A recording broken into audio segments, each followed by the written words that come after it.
오늘 함께 나누실 하나님 말씀은 사도행전 5장 17절로 32절까지입니다.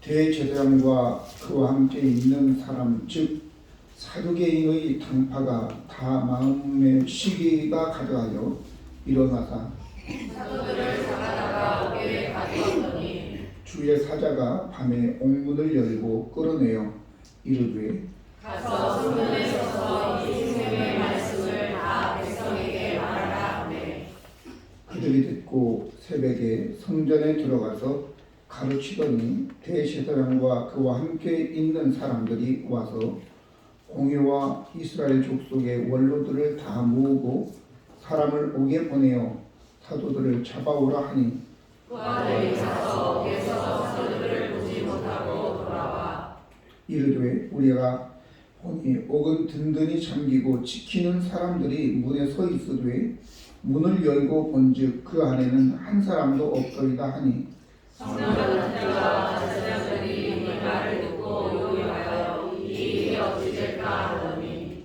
사람이 와서 알리되 보소서 옥에 가두었던 사람들이 성전에 서서 백성을 가르치더이다 하니 성전 같은 자가 바로들과 같이 가서 그들을 잡아왔으나 강제로 못함은 백성들이 돌로 칠까 두려워함이로다. 그들을 끌어다가 공회 앞에 세우니 대제사장이 물어 이르되 우리가 네 이름으로 사람을 가르치지 말라고 언급하였으되 너희가 너희 가르침을 예루살렘에 가득하게 하니 이 사람의 피를 우리에게로 돌리고자 함이로다. 베드로와 사도들이 대답하여 이르되 사람보다 하나님께 순종하는 것이 마땅하니라. 너희가 나무에 가르친 예수를 우리 조상의 하나님이 살리시고 이스라엘에게 회개함과 죄 사함을 주시려고 그를 오른손으로 높이사 임금과 구조로 삼으셨느니라. 우리는 이 일의 주인이요 하나님이 자기에게 순종하는 사람들에게 주신 성령으로 원하느라 하더라. 아멘. 세상은 하나님의 백성들을 위협하고 그리고 박해하고 가두고 살해함으로 하나님의 역사를 방해하려고 합니다. 사실 세상이라고 하였지만 어떻게 보면 이 세상은 자발적으로 독자적으로 작동하는 기관이 아닙니다. 요즘에는 산업 현장에 로봇들이 들어가서 일을 하죠. 24시간 일도 합니다. 로봇들이 자기 생각을 가지고 하는 것이 아니라 프로그래밍화 되어 있는 것대로 움직이게 되어 있는 거죠.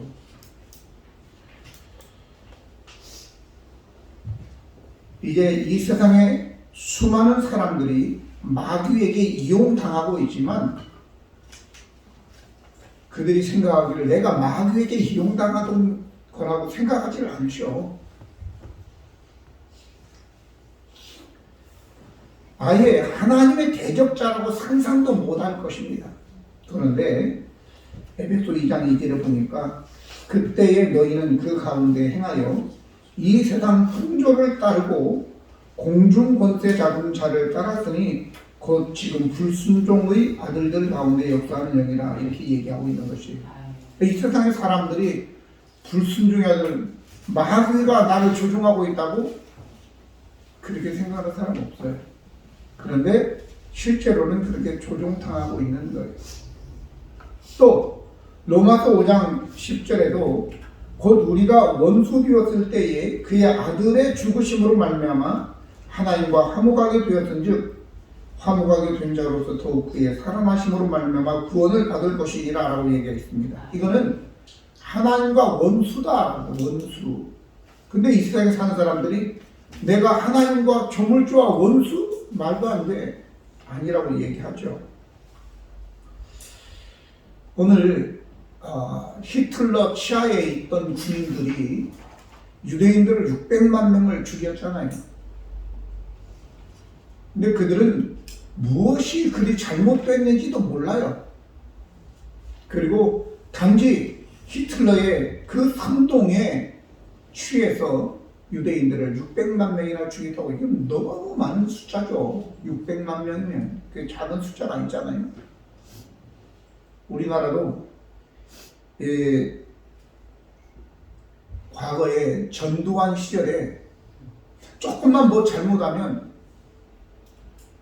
청년들을 잡아다가 군대에 갖다 집어넣고 순화교육이라는 명분 하에 삼청교육대라고 해서 그냥 애들을 강제 노역을 시키고, 그리고 또 심하게 매질하고, 그리고 기합을 주고, 그런 일들이 있었습니다. 오늘 이런 것들을 보면서 그때는 군인들이 최고죠. 군인만 보면 경찰보다도 군인들이 더 무서웠죠. 근데 지금은 뭐 군인들, 그냥 뭐 국방부 장관이 방위 출신이니까 그냥 군인들은 뭐 별로 봐도 무섭지도 않고, 경찰들이 무섭죠. 검찰도 요즘에는 무섭지 않습니다. 경찰들이 제일 무섭죠. 근데 그들이 시대마다 경찰이고 군인이고 검찰이고 간에 이 권력을 휘두르면서 그게 무엇을 위한 권력인지를 모르는 거예요. 정의가 아닌 권력들. 내가 처음에 군인들도 마찬가지고 다 선서할 때 그 선서대로 하지 않으면 그건 다 마귀의 역사이다. 하나님을 대적하는 것이란 말이죠. 군인이고 경찰이고 검사보다 백성들을 위해서 존재하는 것입니다. 자기들의 단체를 위해서 있는 게 아니에요. 백성들을 지키지 않으려면 필요가 없는 거죠, 그거. 그게 바로 하나님의 대적자고 공중권세 잡은 자에 휘둘리고 사는 것이다라고 하는 것을 우리는 알아야 돼요. 자, 그러면 오늘 저는 초대교회 당시에 이 기득권 세력들이 복음의 확산을 저지하기 위해서 온갖 수단을 사용했지만 결국 복음을 가둘 수가 없었죠. 오늘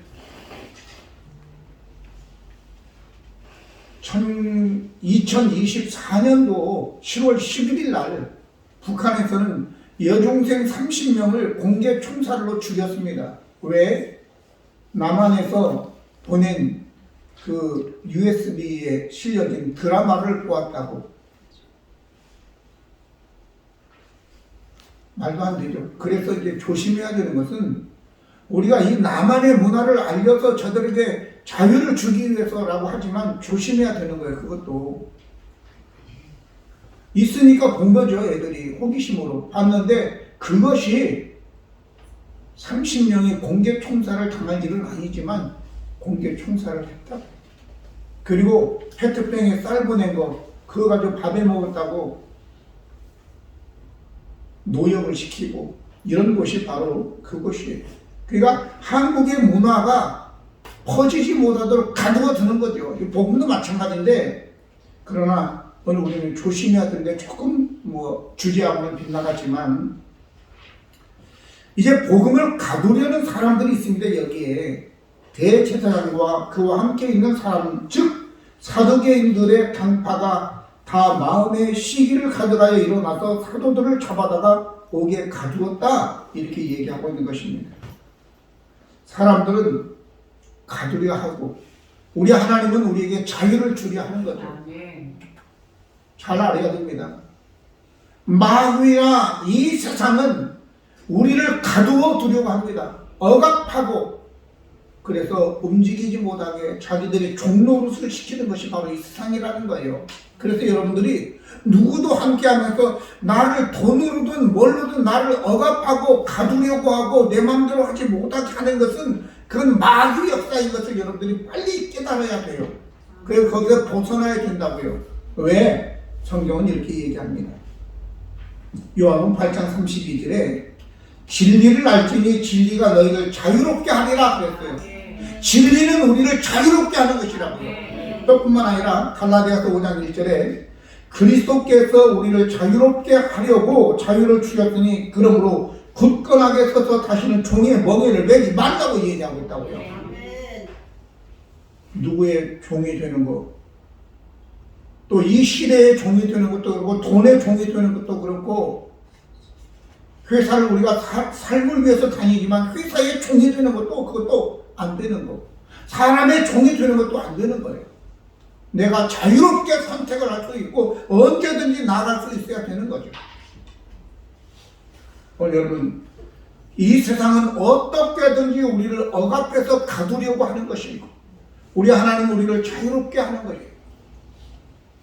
자유로운 영혼들이 되기를 예수님 이름으로 축복합니다. 근데 제가 아까 얘기했던 것은 자유를 주기 위해서 얘기한 거예요. 보호받게 하기 위해서. 그래서 공동체에서 하는 것을 함께 하라고 얘기하는 거예요. 여기서 빠져나가면 여러분 얼룩말이나 이런 것들이 공동체에서 빠져나가면 어떻게 돼요? 맹수들의 밥이 되는 거예요. 잘 분별하시기를 예수님 이름으로 축복합니다. 그래서 주님은 우리에게 자유를 주시려고 하고 막은 우리를 가두려고 하는 거죠. 우리의 입도 막고, 이틀막이라고 하죠. 몸도 옥에 가두고 영향력도 차단하려고 하고, 방법은 여러 가지가 있어요. 여러 가지가 있는데, 질병과 전쟁과 가난과 위협, 실제로 오늘 옥이라는 단어가 계속 나오고 있죠. 계속 반복적으로 옥에 가두기도 합니다. 그러면 저들이 왜 복음 전하는 사도들을 가두려고 했을까요? 오늘 성경은 분명하게 이야기합니다. 대지상과 그와 함께 있는 사람, 즉 사두개인 당파가 다 마음에 시기가 가득하여, 시기 때문에 이 사도들이 전하는 이 복음이 확산되지 못하도록 가두려고 했던 것입니다. 그러면 왜 그들 마음에 시기가 가득했겠어요? 첫 번째는 자신들의 영향력이 줄어들었기 때문입니다. 사도들이 예수께서 그리스도라고 전하면서 수많은 병자들을 고치기도 하고 귀신 들린 자를 온전하게 하기도 하고 하는데, 그러다 보니까 백성들이 마음이 다 사도들에게로 가는 거예요. 예수가 그리스도라고 하는 그 사도들에게 백성들이 다 가게 되니까 위기의식을 느낀 거죠. 위기의식. 두 번째는요, 성전을 장악하고 있는 이 사두개파들이, 제사장과 사두개파들이 성전을 장악하고 있는데,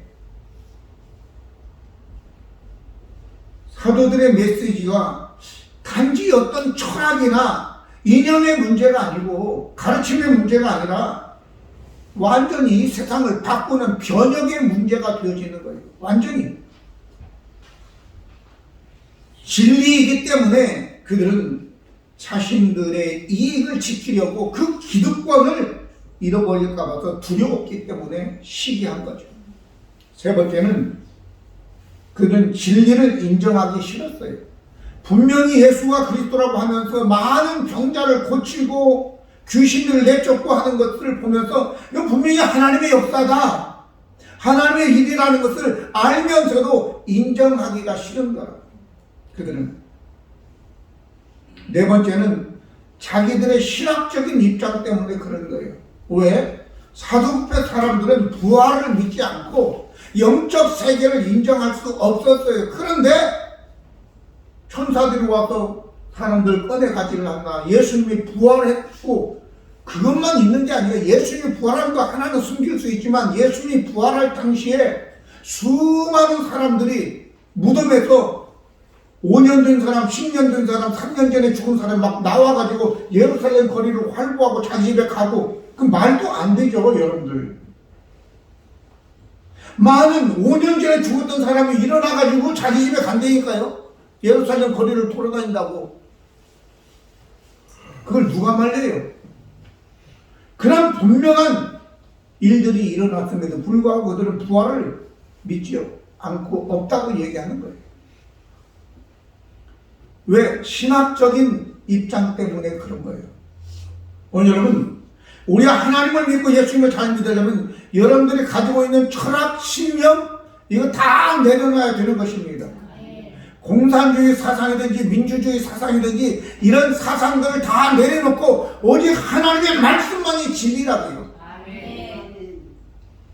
그렇지 않고 내가 지금까지 그걸 붙잡자면 무너지는 건 착각하지만 아니에요. 여러분들 살려면 내려놓아야 되는 거예요. 놓아야 되는 거예요. 그런 얘기가 있잖아요. 왜? 저 밀림에서 원숭이를 잡는데 상자를 만들어 놓고 뻔히 다 보일 수 있도록 그렇게 망을 만들고 원숭이가 그 바나나를 가져갈 수 있도록 요만한 구멍을 하나 만들어 놓고 거기다가 바나나를 집어넣으면 원숭이가 손을 이렇게 집어넣어가지고 바나나를 꽉 잡고 있으면 가서 원숭이 잡으면 돼요. 왜? 안 놓거든요.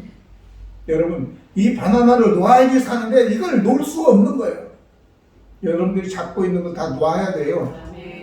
이념도 사상도 그게 아니에요. 그건 여러분들을 가두는 거라고. 오직 하나님의 말씀 진리만, 예수님만 여러분 우리를 자유케 할 줄로 믿습니다. 오늘 여기에 보면 이게 예수님의 십자가와 부활을 전함을 들은 그들은 기를 쓰고 막으려고 했는데 이 사람의 피를 우리에게 돌리고자 합니다. 이렇게 얘기하죠. 이걸 보면 너무 화가 났대요. 아니, 빌라도가 분명히 예수님이 죄 없음을 알고 놓아주려고 했는데 안 된다고, 십자가에 못 박으라고 그러면서 죄가 많은 바라바를 놓아달라고 그렇게 외쳤던 자들이잖아요.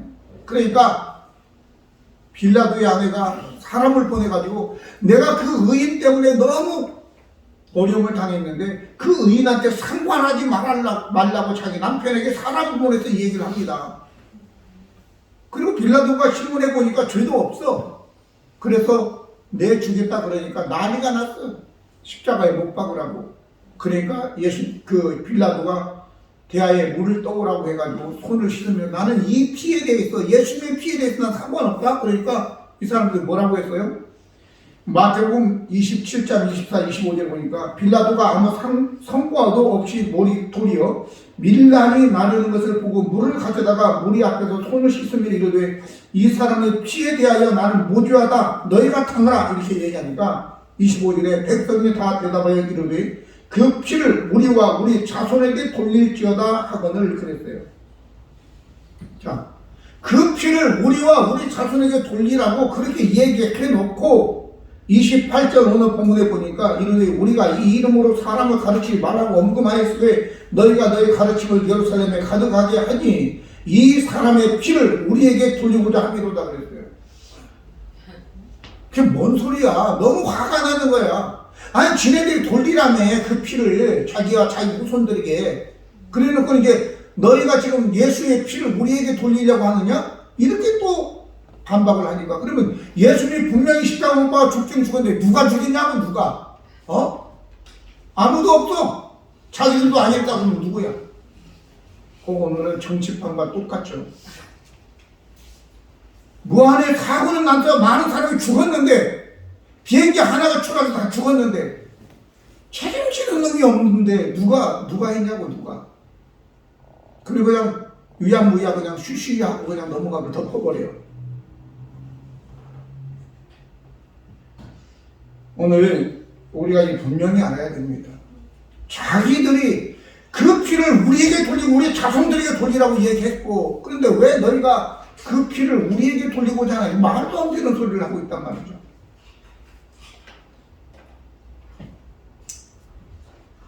그들은 사도들을 옥에 가두고 더 이상 그 복음이 확산되지 않도록 막은 거죠. 그런데 오늘 가둘 수 없는 복음을 제가 여기서 한 건데 19절 보니까 주의 사자가 밤에 옥문을 열고 끌어내어 이르되 그랬어요. 주의 사자가 밤에 옥문을 열고 끌어냈어요. 사도들은 육체를 가지고 있기 때문에 옥문을 열지 않으면 나올 수 없어요. 천사는 그냥 들락달락 할 수 있지만 부활체는 그냥 들어갔다 나왔다 할 수 있지만 육체를 가지고 오면 그냥 우리가 벽 뚫고 나갈 수 없잖아요. 그러니까 천사가 문을 열어줬다고요. 그런데 거기 옥문을 지키는 사람들은 눈 뜨고도 몰라. 못 봐. 이런 초자연적인 역사가 있는 것이고, 또 하나 우리가 이 가둘 수 없는 복음은 복음이라고 하는 마태복음 1장 1절을 보니까 이렇게 기록되어 있습니다. 하나님의 아들 예수 그리스도의 복음의 시작이라고 했어요. 복음은 바로 예수 그리스도가 복음인 거예요. 자, 복음은 예수님이 바로 복음인 건데, 이건 단순히 어떤 복음을 전하신 분이 아니라 바로 예수님 자체가, 예수님의 존재, 삶, 죽음과 부활 자체가 복음인 것입니다. 복음은 기쁜 소식인데 그 기쁜 소식의 내용은 뭐냐? 오늘 여기에 보면 생명의 말씀이라 이렇게 얘기하고 있어요. 생명의 말씀. 그 생명의 말씀이 뭐냐? 첫 번째는 하나님께서 죄된 인간을 절대 포기하지 않으셨다는 거예요. 이게 복음인 거예요. 여러분과 저가 어떤 사람이건 상관없이 포기하지 않으신다는 거죠. 로마 5장 8절에 우리가 아직 죄인 되었을 때에 그리스도께서 우리를 위하여 죽으심으로 하나님께서 우리에 대한 자기의 사랑을 확증하셨다, 이렇게 얘기하고 있는 것입니다. 죄인인 우리를 위해서 아들을 죽이심으로 우리에 대한 하나님이 사랑한다는 것을 확인시켜 주셨다라고 하는 거예요. 하나님은 절대 저와 여러분을 포기하지 않는다. 이게 바로 복음이라고요. 어떤 인간인 것, 여기 죄인이라고 나오잖아요. 그래도 포기하지 않는다. 두 번째는 그 사랑을 예수님의 십자가를 통해서 보여주셨어요. 아들을 죽임으로 보여주셨다고요.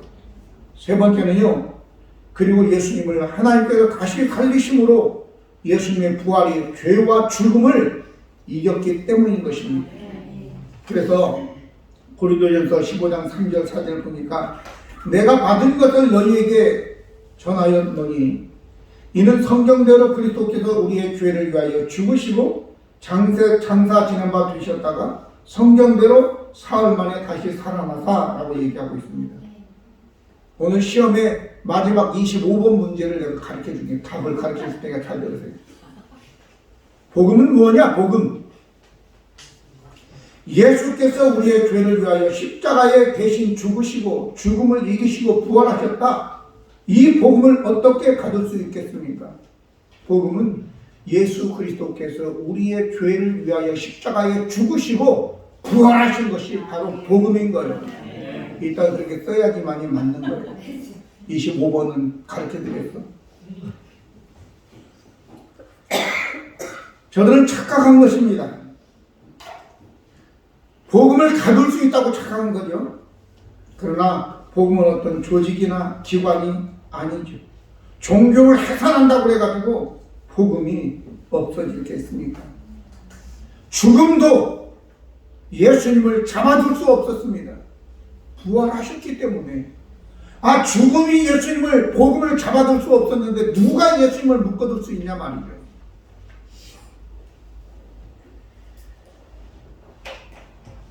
사도들을 위협하고 옥에 가두면 복음이 묶일 줄로 그들은 착각한 거죠.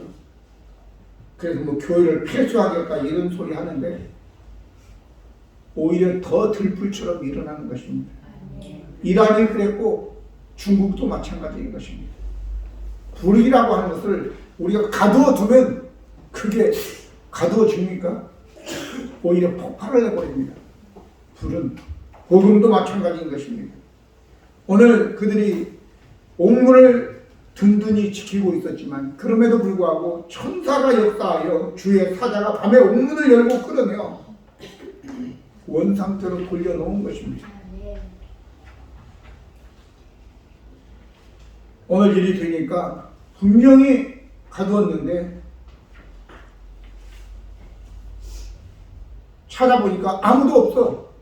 사도들을 몇 명을 가두었는데 누가 와서 보고하는 거예요? 아니, 새벽에 저 성전에서 사람들에게 복음을 예수와 그리스도라고 가르치고 있습니다. 이렇게 또 얘기하잖아요.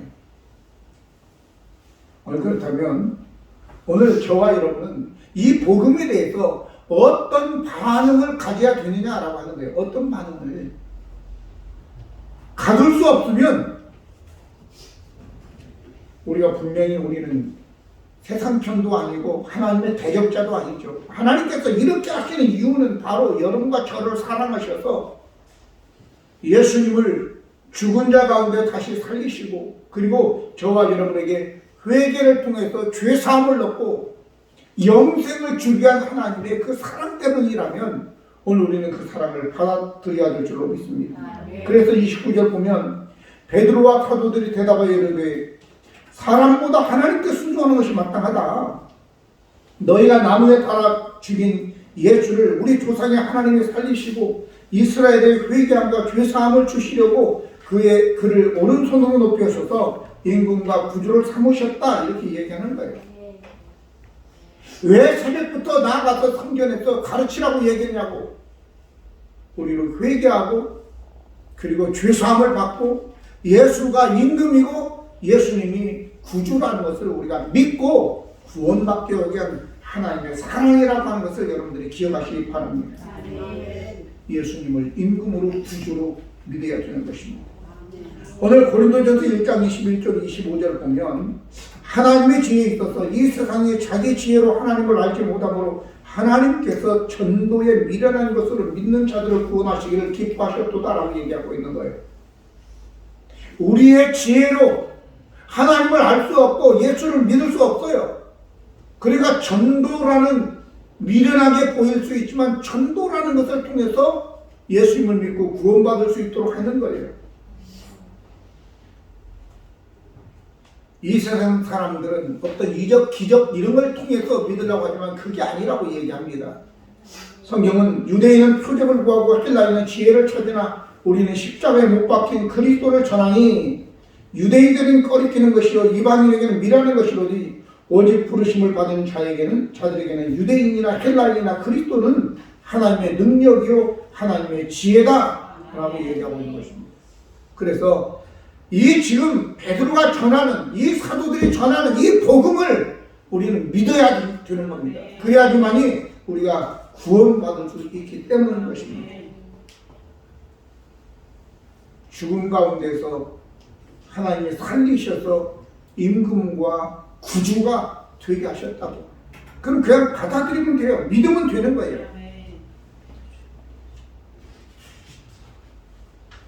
오늘 사람들은 복음을 전하는 사람들을 가두려고 하고 복음을 가두려 하지만 자 우리가 사도행전 16장을 보면 거기에 바울과 실라가 나오죠. 바울과 실라가 저 빌립보에서 복음을 전하다가 지하 감옥에 가두어지지 않아요. 그때 바울과 실라가 하나님을 찬송하고 한밤중에 기도했는데 오히려 그 옥터가 지진이 나고 그리고 옥문이 열리고 그리고 착고 묶고 있는 발과 팔에 착고가 풀리면서 간수가 형제들을 우리 어찌 않고 다 도망간 줄 알고 자결하려고 했을 때 말렸어요. 그리고 오히려 그것이 계기가 되어서 그가 예수님을 믿고 온 가족이 예수를 믿고 그 밤에 세례를 받고 구원받지 않습니까? 이처럼 복음은 가둘 수가 없다라는 거예요. 오늘 우리에게 오늘 본문이 주시는 말씀이 뭐냐? 우리 자신이 이 예수님을 임금과 구주가 되신 예수님을 믿고 회개하고 죄사함을 받아야 될 뿐만 아니라 마지막 절에 기록된 대로 우리는 나아가서 이 복음을 증거해야 될 줄로 믿습니다. 우리는 이 일의 증인이요 하나님이 자기에게 순종하는 사람들에게 주신 성령도 그러하다라고 하는 것은 성령도 증인이다라고 하는 거예요. 뭘 증인? 예수님이 십자가 못 박아 너희들이 죽였는데 하나님이 오른손으로 그를 다시 살리시고 임금과 구주가 되게 하셨다. 이게 생명의 말씀이다. 이걸 믿어야지 너희가 생명을 얻는다라고 하는 거예요. 모쪼록 한 영혼도 예외 없이 이 복음을 믿어 생명을 얻는 예수님을 여러분들의 임금으로 삼고 구주로 믿어 회개하고 죄사함을 얻어 영생 얻는 저와 여러분들을 예수님 이름으로 축복합니다. 기도하시겠습니다. 은혜로우신 하나님 우리 아버지, 저희들은 참 무지하고 알지 못하지만 하나님의 놀라운 그 사랑 때문에 아들까지 희생시키셔서 죽으신 예수님을 다시 부활케 하시고 임금과 구주를 삼으시고 우리로 하여금 믿고 회개하고 죄 용서함을 받아 하나님의 자녀되어 영생의 복, 생명의 말씀을 이렇게 허락해 주심을 감사드립니다. 겸손히 하나님의 사랑을 받아들여 영생은 우리 온 성도들 다 되게 도와주옵소서. 이 땅에 살아가면서 자기의 고집대로 살지 않고 하나님의 말씀대로 순종하며 살아가고 하나님의 사랑을 입은 자로서 살아갈 수 있는 우리 온 성도들 되게 하여 주옵소서. 오늘도 함께 하신 주님 감사드리며 우리 구주 예수 그리스도의 이름으로 기도드립니다. 아멘.